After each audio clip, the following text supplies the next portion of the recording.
ეთერშია რუბრიკა ბენეფიტი. დღეს ვისაუბრებთ სოფლის მეურნეობის სექტორში მიმდინარე პროცესებზე, ფერმერთა მხარდაჭერის მექანიზმებსა და დარგის განვითარების პერსპექტივებზე. ჩვენი სტუმარია საქართველოს ფერმერთა ასოციაციის თავმჯდომარე ნინო ზამბახიძე. მადლობა ქალბატონო ნინო სტუმრობისთვის. მოგესალმებით, მადლობა მოწვევისთვის და მივესალმებით თქვენ მაყურებელს. ქალბატონო ნინო, თქვენ ხშირად აღნიშნავთ, რომ ძალიან მნიშვნელოვანია ფერმერებისთვის მეტი კომუნიკაცია ერთმანეთთან. რატომ არის მნიშვნელოვანი ფერმერთა გაერთიანება და რა პრობლემებს აგვარებს მსგავსი ორგანიზაციული თანამშრომლობა სოფლის მეურნეობაში? პირველ რიგში მიმაჩნია, რომ ადამიანსაც უფრო მეტი ინფორმაცია აქვს და ხელმისაწვდომობა ინფორმაციაზე, მით უფრო ანვითარებს ბიზნესს, ეს ერთის მხრივ. მეორეს მხრივ მგონია, რომ როდესაც ერთმანეთს უდგანან გვერდში, უფრო სწრაფად ვითარდებიან და ამავდროულად იმ შეცდომების პრევენციას ახდენენ, რომელიც მათ შეუძლიათ დაუშვან სოფლის მეურნეობის განვითარების და მათი სფეროს განვითარების პროცესში და ვფიქრობ, რომ მათი ერთობა ზოგადად ძალიან კარგი არის როგორც მათთვის, ასევე სახელმწიფოსთვის, ასევე ეკონომიკისთვის და რა ვიცი, ყველა წარმატებული ქვეყანა სწორედ ესეთ გაერთიანებებზე დგას და სოფლის მეურნეობის კლიმატს სწორედ ესეთი გაერთიანებები აყალიბებდა.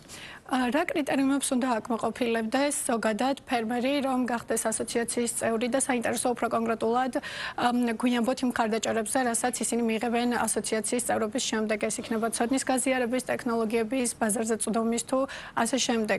როგორ იცვლება ფერმერის ყოველდღიური საქმიანობა ასოციაციის წევრობის შემდეგ? უნდა აღნიშნო, რომ 6,000 წევრზე მეტი ყავს დღეს გაერთიანებული, რომლებიც არიან მცირე და საშუალო, მიკრო არა ამ შემთხვევაში, იქიდან გამომდინარე, რომ ჩვენ ვცდილობთ იმ ადამიანების ერთობა, ასე ვთქვათ, ისინი გავაერთიანოთ, ვისაც წილი და ვისაც წვლილი შეაქვს ქვეყნის ეკონომიკაში და მშპ-ში. რა თქმა უნდა, ის ადამიანები, ვინც მცირე სოფლის მეურნეობით არიან დაკავებული, თავიანთ სავარგულებზე თვითკმარ პროდუქციას აწარმოებენ, მათაც აქვთ ჩვენგან დახმარების, ასე ვთქვათ, რესურსები მიღებული, თუმცა მაინც ვცდილობთ, რომ უფრო ბიზნესზე ორიენტირებული ფერმერების წარმოჩენა გავაკეთოთ. როდესაც ჩვენთან ფერმერთა ასოციაციაში წევრიანდებიან, მათ აქვთ რამდენიმე მიმართულება. პირველი არის, რა თქმა უნდა, განათლება, რომელიც უპირველესია და თანამედროვე ტექნოლოგიებზე ხელმისაწვდომობა. მეორე, სარამდენო ორგანიზაციებთან ძალიან მჭიდროდ თანამშრომლობდით და დღესაც გვაქვს რამდენიმე პროექტი ფინანსურ კაპიტალზე ხელმისაწვდომობა გქონდათ. ჩვენ თვითონ როგორც გრანტის გამცემები ასე ვიყავით და ასევე ვეხმარებოდით მათ, რომ ფინანსურ კაპიტალზე ქონოდათ ხელმისაწვდომობა ფინანსურ ინსტიტუტებთან და მესამე ყველაზე მნიშვნელოვანი რაც არის მათთვის ბაზრის მოპოვება, იმიტომ რომ რიგ შემთხვევაში შეიძლება არაჩვეულებრივი პროდუქტი ქონდეს ფერმერს და ძალიან გაუჭირდეს ბაზარზე გატანა. ჩვენ გქონდა და გვაქვს ხელშეკრულებები სხვადასხვა სასტუმროებთან და შუამავალი არის ფერმერთა სადისტრიბუციო კომპანია, რომელიც ეხმარება ფერმერებს ამ მიმართულებით და ასევე სუპერმარკეტის ქსელებთან, რომლებიც ძალიან გვიდგანან მხარში იმ კუთხით, რომ ქართულ პროდუქტს უფრო უკეთებენ წარმოჩენას. მე მგონია, რომ ეს არის ის მიმართულება, რომელიც ჩვენ ფერმერებს ჭირდება და ჩვენის მხრივ რისი გაკეთებაც შეგვიძლია იმ ასე ვთქვათ მასშტაბში, რაც ეხლა და როგორც ეხლა ვარ წარმოდგენილი, ჩვენ მაქსიმუმს ვაკეთებთ ფერმერებისთვის. საინტერესოა საერთაშორისო ბაზარზე გასვლასთან დაკავშირებით, როგორ ეხმარებით ფერმერებს, რადგან რეალურად საკმაოდ რთული პროცედურებია, ეს არის სერტიფიცირება, ხარისხის სტანდარტი, ლოგისტიკა, როგორ ეხმარებით ამ საკითხების მოგვარებაში და პრობლემის გადალახვაში?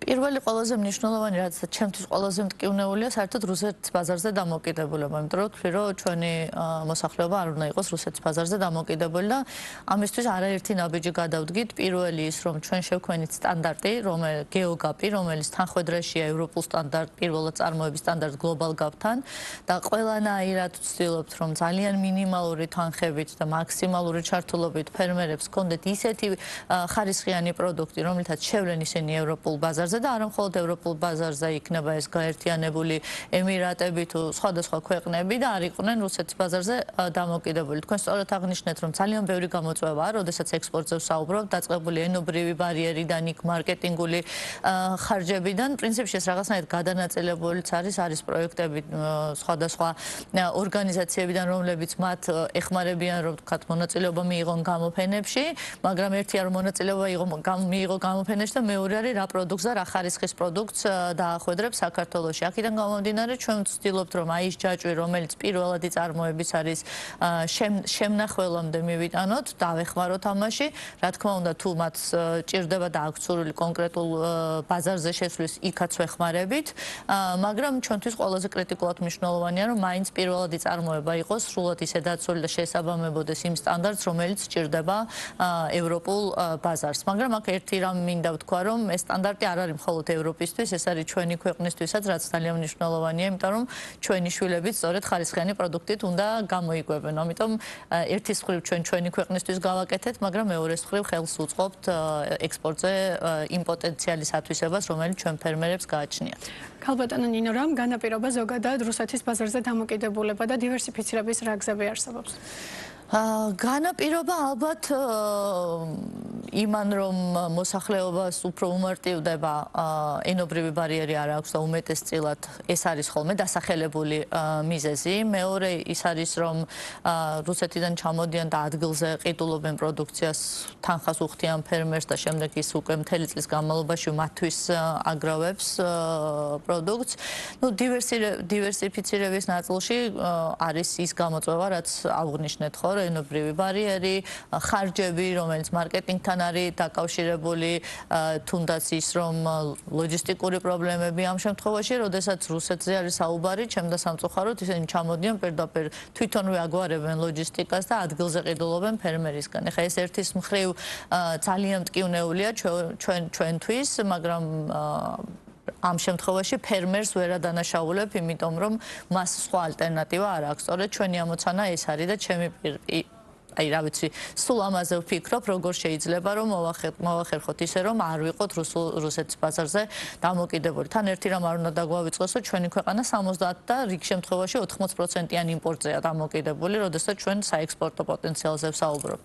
ამიტომ ეს არ არის მოკლევადიანი გადაჭრის გზა, ეს არის უფრო მგონია რომ უფრო მასშტაბური, ძალიან ბევრი უწყება უნდა ჩაერიოს ამაში, იქნება ეს არასამთავრობო, იქნება ეს კერძო სექტორი, იქნება ეს სახელმწიფო თუ დონორი ორგანიზაციები, რომ რაღაცნაირად ერთიანად ჩვენ მტერზე არ ვიყოთ დამოკიდებული და მოვახდინოთ ის, რომ ფერმერებმა შეძლონ ევროპულ, უფრო გარანტირებულ და უფრო სტაბილურ ბაზარზე გასვლა. უფრო კონკრეტულ ნაბიჯებზე რომ ვისაუბროთ, თქვენ რეალურად კომუნიკაცია გაქვთ როგორც ფერმერებთან, ისე კერძო და სახელმწიფო სექტორთან. რამდენად ეფექტურია ზოგადად ამ მოცემულობაში ეს თანამშრომლობა და რა ნაბიჯები უნდა გადაიდგას, რომ კიდევ უფრო გაძლიერდეს აგროსექტორი, უფრო კონკრეტულად რომ გვიანბოთ.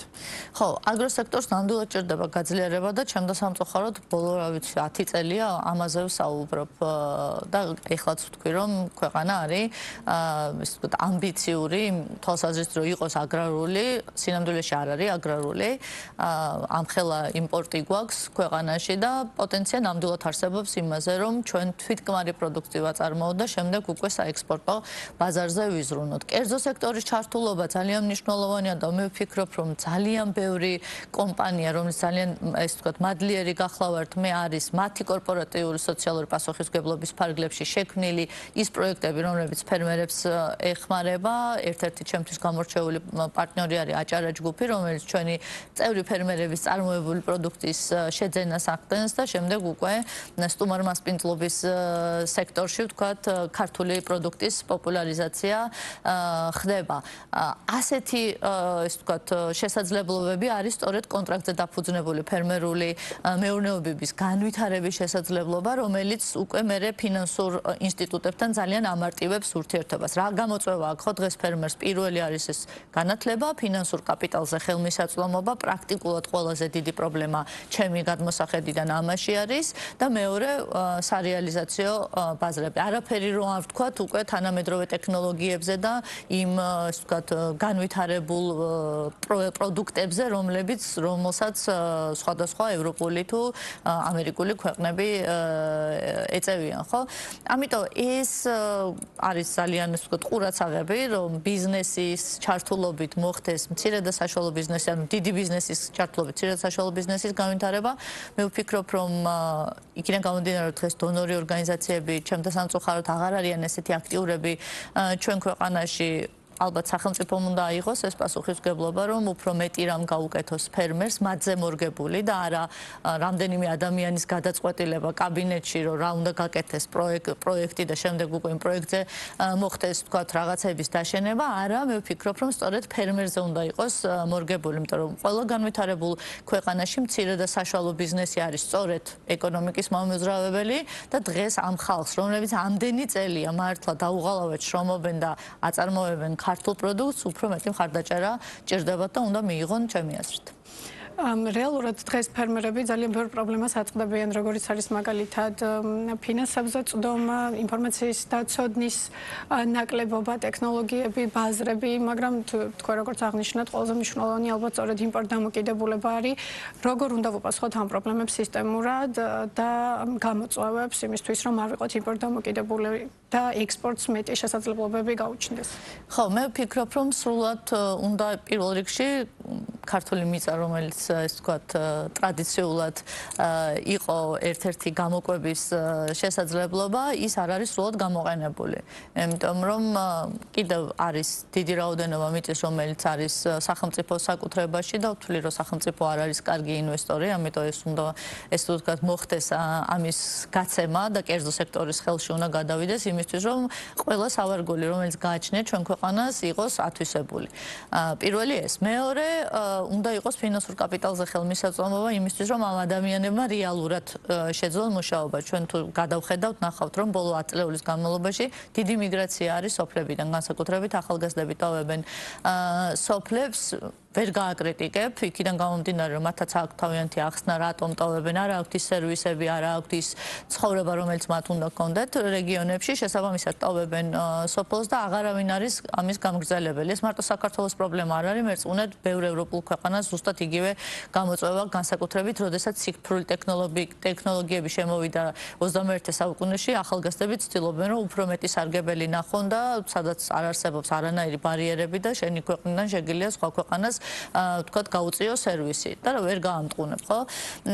ძალიან მნიშვნელოვანია ის, რომ ბიზნესურად იყოს ვთქვათ დანახული სოფლის მეურნეობა. დღესაც აი მიუხედავად ამდენი მცდელობისა, ამდენი საინფორმაციო კამპანიებისა, როგორც არასამთავრობო დონორი იქნება თუ სახელმწიფოს მხრივ, მაინც სოფლის მეურნეობა არ არის ისეთ ბიზნესთან აღქმული, როგორც ყველა განვითარებულ ქვეყანაში, ხა. სამწუხარო ციფრი არის, ხო, რომ ვთქვათ მოსახლეობის დაახლოებით 40%-ის წილი მოშიყუში არის 9 სოფლის მეურნეობის მიმართულებით, როდესაც ყველა განვითარებულ ქვეყანაში 3%-ია და ამ 3%-ს ქმნის 30,000 ფერმერი. ბევრი გამოსავალი არსებობს დაწყებული სასოფლო-სამეურნეო კოოპერატივებიდან, რომლებმაც რიგ შემთხვევაში იმუშავა, რიგ შემთხვევაში არ იმუშავა, ამასაც რაღაცა გარკვეული კულტურული, ასე ვთქვათ, მემკვიდრეობა აქვს, რომელიც საბჭოთა კავშირს უკავშირდება, ხო? ანუ ძალიან ბევრი რამ არის კიდევ გასაკეთებელი იმისთვის, რომ სოფლის მეურნეობა ავიყვანოთ იმ დონეზე, რომელზეც გვინდა. ოღონდ არა იმ მასშტაბით, როგორც ესე არის, იმიტომ რომ ითვლება, რომ რაც უფრო დიდი წილია ეკონომიკაში სოფლის მეურნეობის, უკეთესი არა. ყველა განვითარებულ ქვეყანაში, რაც უფრო დაბალია სოფლის მეურნეობის წილი, მაგრამ ამ წილს ქმნის, რაღაც ვთქვათ, თუნდაც 30,000 ფერმერი, ეს არის განვითარებული ეკონომიკა, იმიტომ რომ შეგიძლია რომ სხვა სერვისები უფრო განავითარო. ამიტომ მე ვფიქრობ, რომ იმისთვის, რომ იმპორტზე დამოკიდებული არ ვიყოთ, ბევრი რამ გვაქვს გასაკეთებული, დაწყებული სტატისტიკის სწორად აღრიცხვით, დამთავრებული ლოჯისტიკის, ასე ვთქვათ, მიმართულებით, შემნახველები უნდა არსებობდეს, ფერმერების რეესტრი უნდა არსებობდეს, ზუსტად უნდა ვიცოდეთ, რომელი ფერმერი რა პროდუქცია აწარმოებს, იმ კონკრეტული პროდუქტის ექსპორტის და იმპორტის წელი რამდენია. დღეს ჩვენ სამწუხაროდ ეს ციფრები მაინც ხელმიუწვდომელია ბიზნესისთვის. გვაქვს პოტენციალი ნამდვილად იმისი, რომ ჩვენ ვაწარმოოთ თვითკმარი პროდუქტი, თუნდაც რამდენიმე პროდუქტის, სასიცოცხლოდ მნიშვნელოვანის, განსაკუთრებით ეს იქნება ვთქვათ, ხორბალი, რომელიც არის ჩვენი სასურსათო უსაფრთხოების გარანტი, მაგრამ ამავდროულად უნდა ვნახოთ ის ნიშა, როგორ შეგვიძლია რომ გავიდეთ საერთაშორისო არენაზე, იქნება ეს რეგენერაციული ფერმერული მეურნეობა თუ იქნება ეს ეკოლოგიურად, ეს ვთქვათ, ბიოპროდუქტები, რომელზეც მსოფლიოში დიდი მოთხოვნა, იმიტომ რომ ჩვენ ვერ გავუწევთ კონკურენციას დიდ ქვეყნებს, როგორც ვთქვათ, ჩილე, თურქეთი, ჩვენი ნიშა უნდა ვნახოთ, ვაწარმოოთ ჩვენთვის საკმარისი პროდუქტი და შემდეგ უკვე ნიშური პროდუქტის ექსპორტი მოვახდინოთ. თქვენ აღნიშნეთ ახალი თაობის ეს ინერტული დამოკიდებულება სექტორის მიმართ. რა უნდა გაკეთდეს იმისთვის, რომ უფრო მიმზიდველი გახდეს სფერო ახალი თაობისთვის და აქტიურად ჩაერთონ მის განვითარებაში? ინერტულს ვერ ვიტყვი, ძალიან ბევრი ახალგაზრდა არის ჩართული სოფლის მეურნეობაში, რომელიც განსაკუთრებით კოვიდის მერე დაუბრუნდა თავის სოფლებს და ძალიან ბევრი წარმატებული кейსიც გვაქვს. აქ არის ყველაზე მნიშვნელოვანი მათთვის ფინანსური კაპიტალი. იმიტომ რომ ზოგჯერ არის რომ როდესაც გვაქვს სტარტაპი და დამწყები ბიზნესისთვის რაღაცა ხელშემწყობი, მერე არის უკვე დიდი ბიზნესებისთვის ხელშემწყობი და ის შუალედური რგოლი, სადაც მათ ჭირდებათ, იქნება ეს საბრუნავი საშუალება თუ იქნება ეს აქტივის შესაძენად თუ მიწის შესაძენად, იქ მათ ფინანსები არ აქვთ. და ყველაფერს ჭირდება ფინანსები. ამიტომ თუ ახალგაზრდა გვინდა რომ დავაინტერესოთ, მას უნდა შეუქმნათ ის ინცენტივები, რომელიც თქვათ, ან სოფელში დააბრუნებს, ან ისეთ თანამედროვე ტექნოლოგიის შესაძლებლობის შექმნას უბიძგებს, რომელიც თქვათ, შეიძლება მერე მხოლოდ ადგილობრივად კი არა საერთაშორისო არენაზე გაიტანოს. ხო, ეს ციფრული ტექნოლოგიის რესურსები არის შეუზღუდავი და აგრიტეკი დღეს მთელ მსოფლიოში პირველ ადგილზეა და ჩემდა სამწუხაროდ საქართველოში აგრიტეკი ეგეთი პოპულარული არ არის მიუხედავად იმისა, რომ ძალიან ბევრ რამეს ვცდილობთ წიგნიც გამოვეცით აგრიტეკთან დაკავშირებით და ვცდილობთ რომ ხელოვნური ინტელექტი ჩავანაცვლოთ ბევრი რამ, რაც რითიც შეიძლება უფრო მიიზიდო ახალგაზრდები, მაგრამ ფინანსური კაპიტალი თუ არ იქნა მათთვის, ძალიან რთულია ეს ადამიანები დააინტერესო. და ბოლოს რა უნდა გავაკეთოთ ახლა, რომ 10 წლის შემდეგ სოფლის მეურნეობა გახდეს ქართული ეკონომიკის მთავარი წამყვანი დარგი, ერთ-ერთი მთავარი?